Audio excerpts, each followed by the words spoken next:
Chapitre 26 Sanctification et consécration. La femme d'un sénateur suivait régulièrement une série de réunions de sanctification et semblait y prendre un grand intérêt. Un jour, elle vint à moi et me dit « Monsieur Brengle, si vous disiez consécration au lieu de sanctification, nous serions tous d'accord. » « Mais je ne veux pas dire consécration, ma sœur, je veux dire sanctification. Il y a entre ces deux mots la même différence qu'entre la terre et le ciel, entre l'œuvre de l'homme et celle de Dieu, répondis-je. Mon interlocutrice commettait une erreur très répandue. Elle prétendait soustraire à la religion son élément surnaturel et se fier simplement à ses œuvres. C'est tout à fait à la mode maintenant d'être consacré, de parler beaucoup de consécration. Des dames charmantes vêtues de soie, couvertes de bijoux, de plumes et de fleurs, des messieurs à la mise élégante, aux mains soignées, parlent de consécration au Seigneur avec une doucereuse componction. Je ne voudrais point les décourager. Il faut cependant que j'élève la voix pour affirmer que la consécration telle que ces gens-là comprennent est simplement l'œuvre de l'homme et ne suffit pas pour assurer le salut de l'âme. Élie fait ses préparatifs sur le mont Carmel, tua un taureau, le plaça sur l'autel et versa de l'eau sur le tout. C'était une consécration. Mais les prêtres de Baal en avaient fait autant, à l'exception de l'eau versée. Ils avaient préparé leur autel, tué un taureau et passé la journée dans les dévotions les plus ardentes. À vues humaines, leur zèle surpassait même celui d'Élie. Qu'avait donc fait Élie de plus que rien, si ce n'est de verser quelques cruches d'eau sur son sacrifice, acte de foi des plus hardis. Néanmoins, s'il en était resté là, le monde n'eût jamais entendu parler de lui. Mais il avait la certitude que Dieu se manifesterait. Il attendit et pria. Les nuages s'ouvrirent, et le feu de Dieu tomba, consumant l'holocauste, le bois, les pierres et la terre, et absorbant l'eau qui était dans le fossé. Voilà la sanctification. De froides pierres, de l'eau et un taureau mort. Y avait-il là de quoi glorifier Dieu et convertir une nation apostate? Cependant, quand tout fut enflammé par le feu du ciel, le peuple tomba la face contre terre en s'écriant « C'est l'Éternel qui est Dieu, c'est l'Éternel qui est Dieu ». 1 Roi 18, verset 39.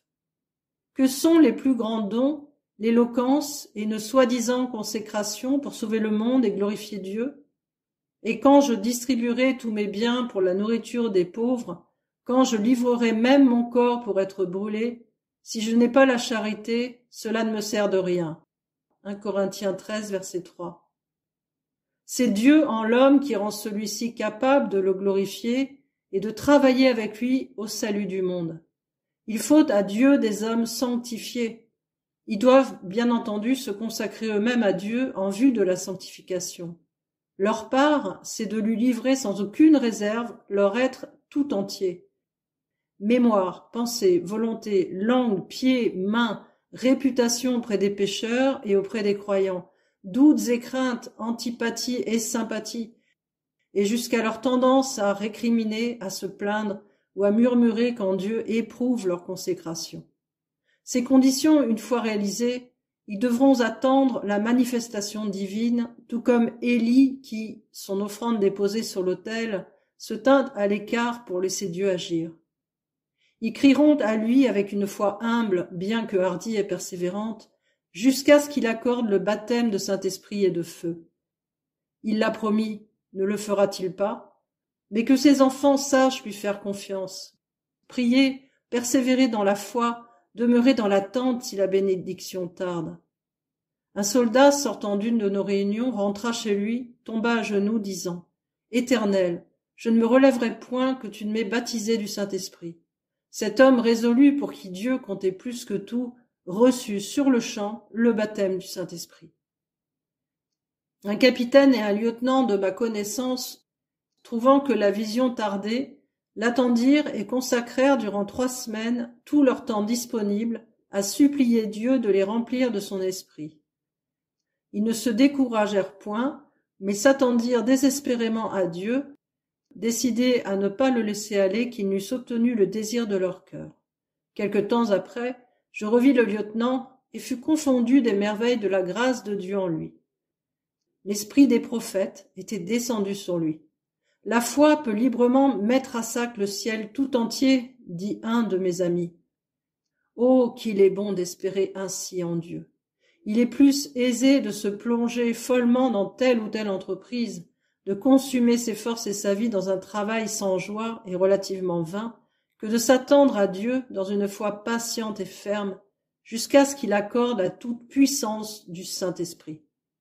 Elle se traduira par une endurance, une sagesse et une puissance surnaturelle, vous permettant de faire en un jour ce qui sans elle serait irréalisable en 1000 ans, et détruisant en même temps tout orgueil, afin que vous rendiez toute gloire au Seigneur. Espérer en Dieu, c'est nous dépouiller en vue de la plénitude à recevoir. Rares sont ceux qui savent ainsi attendre jusqu'au dépouillement total. Rares aussi, par conséquent, ceux qui sont remplis de Dieu. Peu, en effet, savent endurer les humiliations, l'attente, les incertitudes, les railleries de Satan qui leur demande « Où est ton Dieu ?» Celui qui espère en Dieu de cette manière s'expose aux sollicitations du doute, aux insinuations de l'incrédulité.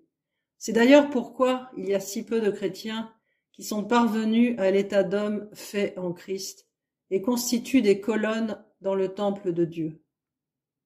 Jésus ordonna à ses disciples de demeurer à Jérusalem jusqu'à ce qu'ils fussent revêtus de la puissance d'en haut. Luc 24, verset 49. Cet ordre dut paraître pénible à l'apôtre Pierre, si impulsif et si prompt. Il attendit pourtant avec ses frères et tous crièrent à Dieu, s'examinant eux-mêmes, ne redoutant plus les chefs hérités qui avaient fait mourir leur Seigneur, oubliant leurs craintes, leur jalousie, leurs ambitions égoïstes et leurs puérils différends, jusqu'à ce que, dépouillés de tout amour-propre, de toute propre justice et de toute confiance en eux-mêmes, ils ne soient plus qu'un cœur et qu'une âme consumée d'une soif dévorante de Dieu. Soudain, il descendit sur eux. Avec puissance, avec le feu, il vint lui-même les purifier, les nettoyer, les sanctifier entièrement pour habiter dans leur cœur, les rendre vaillants en présence de leurs ennemis, humbles dans le succès, patients dans les conflits et les persécutions, fermes et inébranlables en dépit des menaces, des coups, de la prison, joyeux dans la solitude malgré les calomnies, sans peur et triomphants en face de la mort.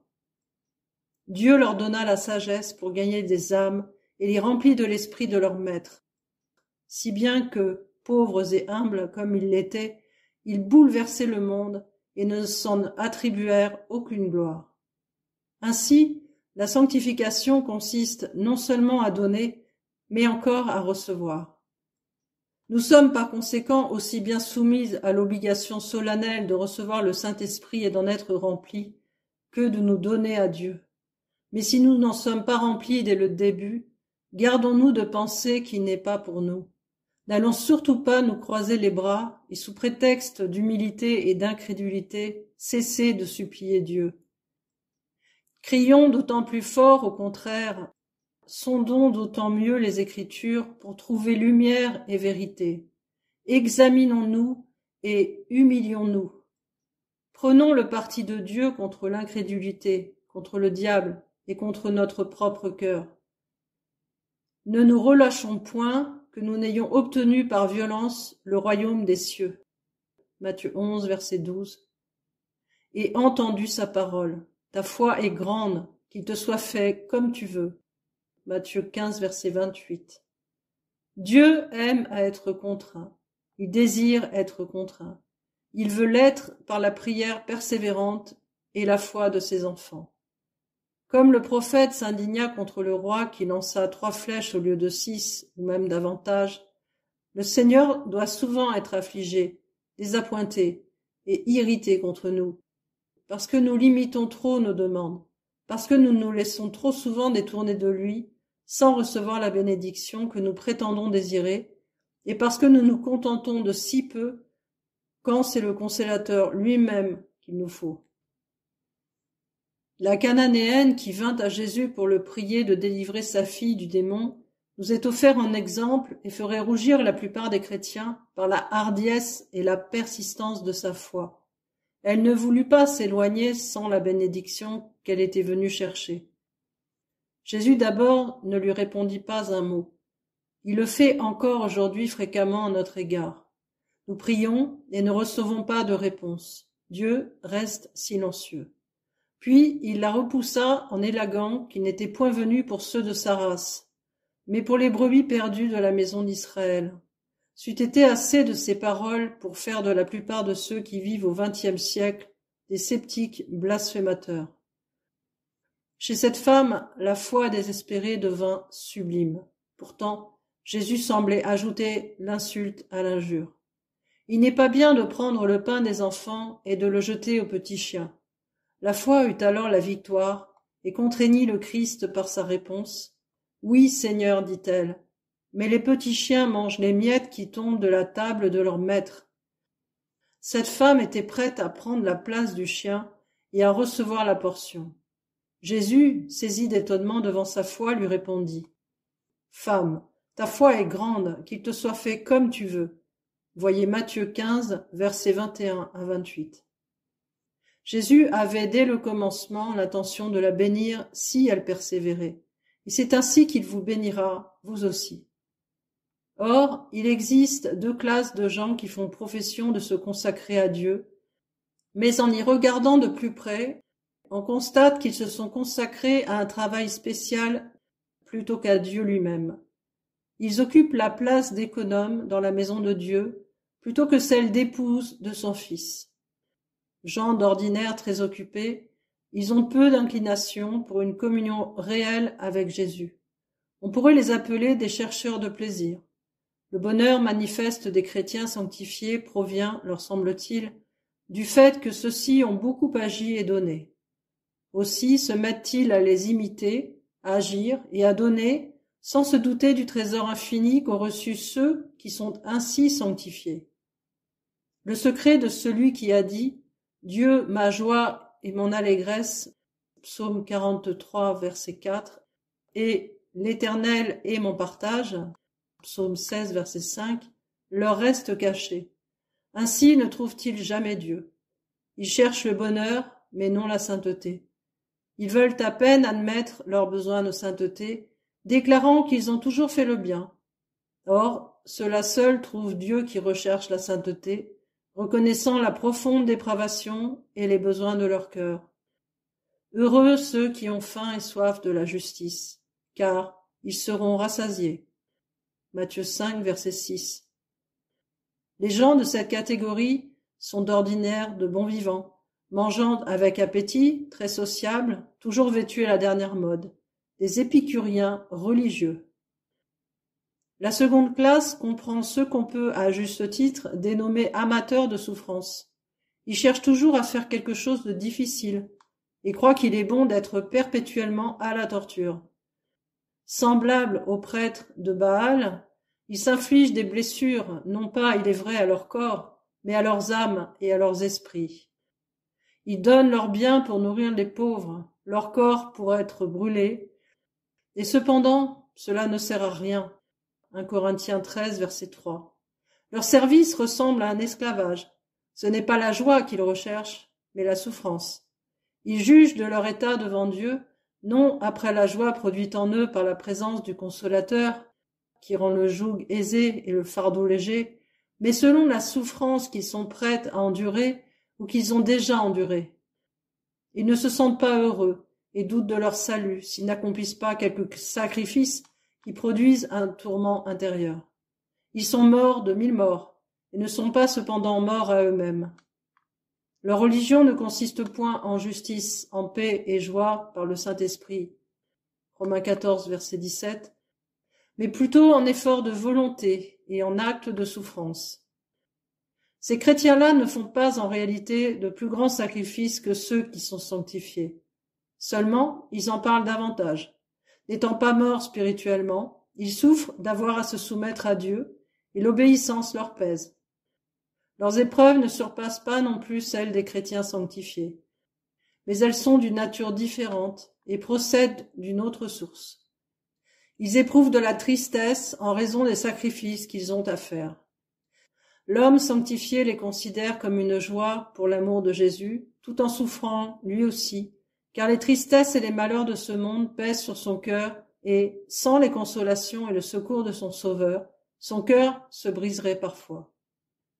Les chrétiens de cette seconde catégorie sont bons et font le bien, mais ce qui leur manque, c'est la foi qui sanctifie. Acte 26, verset 18.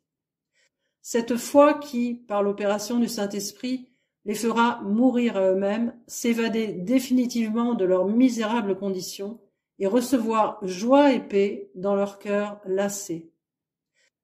Ainsi pourront-ils, en nouveauté de vie, étancher à jamais leur soif en s'abreuvant aux sources d'eau vive et consentir avec allégresse à tous les sacrifices pour l'amour de Jésus.